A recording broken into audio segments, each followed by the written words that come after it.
In a move that has heightened geopolitical friction in the Western Hemisphere, a Russian Ilyushin Il-76TD military transport aircraft, previously associated with the notorious Wagner private military company, PMC, touched down in Caracas, Venezuela's capital, on October 26, 2025. The flight, operated by the sanctioned Russian firm Aviacon Zitotrans, arrived after a circuitous two-day journey from Moscow, sparking widespread speculation about its cargo and Moscow's deepening involvement in bolstering Venezuelan President Nicolás Maduro's regime against perceived U.S. threats.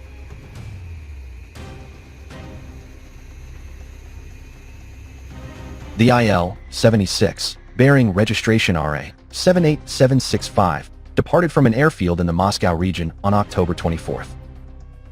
To evade Western airspace and potential inspections, it followed an unconventional zigzag route, first stopping in Yerevan, Armenia, for refueling, then Algiers, Algeria, Rabat, Morocco, Dakar, Senegal, and finally Nouakchott, Mauritania, nations with varying degrees of alignment to Russia, before crossing the Atlantic in a 5,600-kilometer leg to Caracas.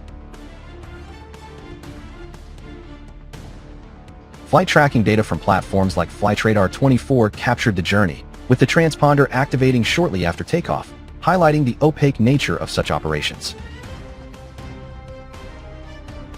This heavy-lift aircraft, capable of hauling up to 50 tons of cargo or 200 troops, has a storied history of shadowy missions.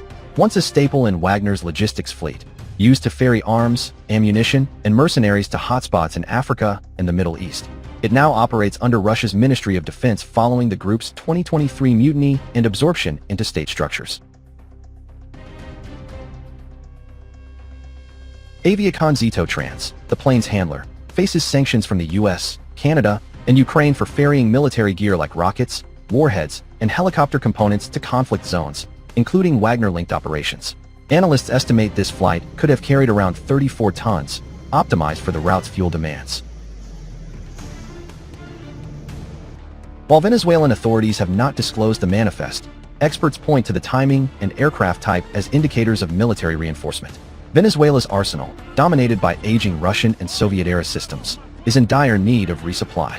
Key assets include 21 Sukhoi Su, 30 Mk-2 fighters, many grounded due to maintenance issues, 9 Mi-35M attack helicopters, 8 Mi-17 transports, and air defense batteries like the S-125 Pechora, 2M, Buk, M2E, and S-300VM.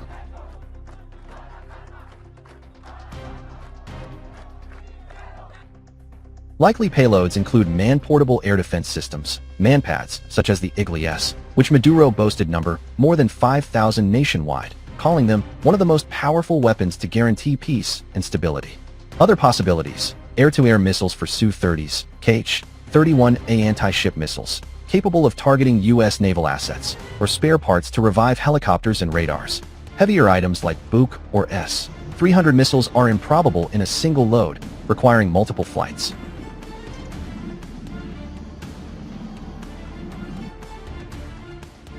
The zigzagging path through West Africa would otherwise be difficult to explain, noted Defense Express, suggesting potential pickups of local-sourced materials or mercenaries en route.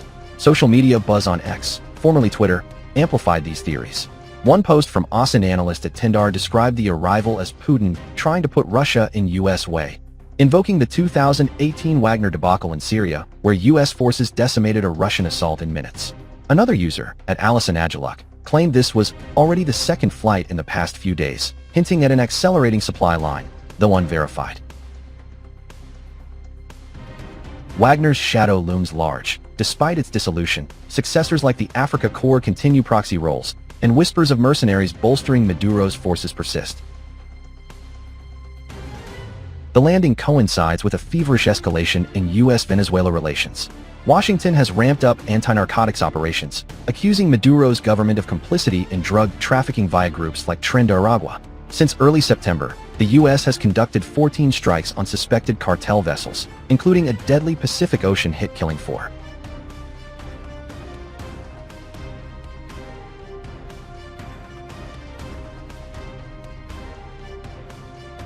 This has prompted a massive naval deployment. The USS Gerald R. Ford Carrier Strike Group, destroyers like USS Gravely and USS Jason Dunham, The cruiser USS Lake Erie, nuclear sub USS Newport News, and amphibious assault ships USS Iwo Jima and USS San Antonio, carrying up to 16,000 personnel, now converge on Caribbean waters.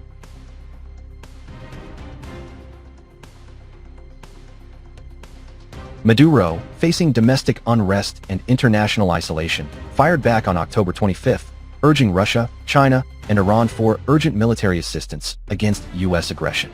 He decried the buildup as fabricating war, vowing a Vietnam plus Afghanistan if invaded. In response, Russian President Vladimir Putin inked a sweeping strategic pact with Caracas last week, framing it as a trust-based alliance across defense, politics, and economics.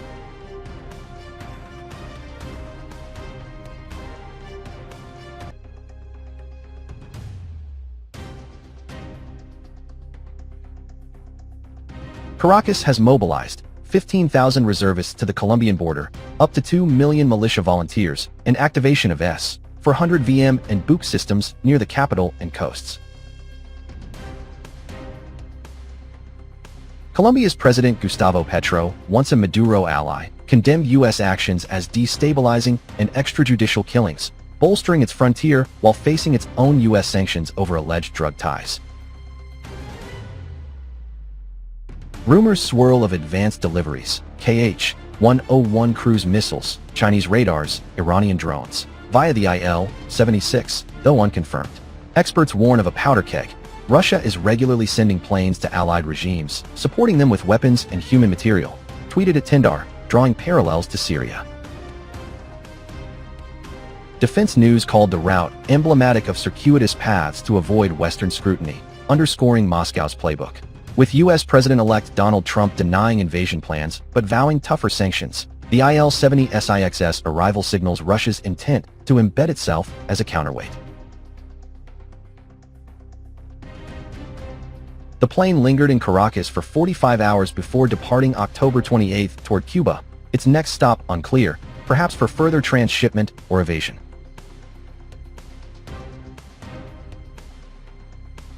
As jamming signals disrupt GPS in a 200-square-kilometer zone off Tobago, and U.S. assets inch closer, the hemisphere braces.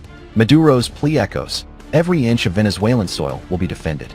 For now, the skies over Caracas remain a flashpoint in a new Cold War theater.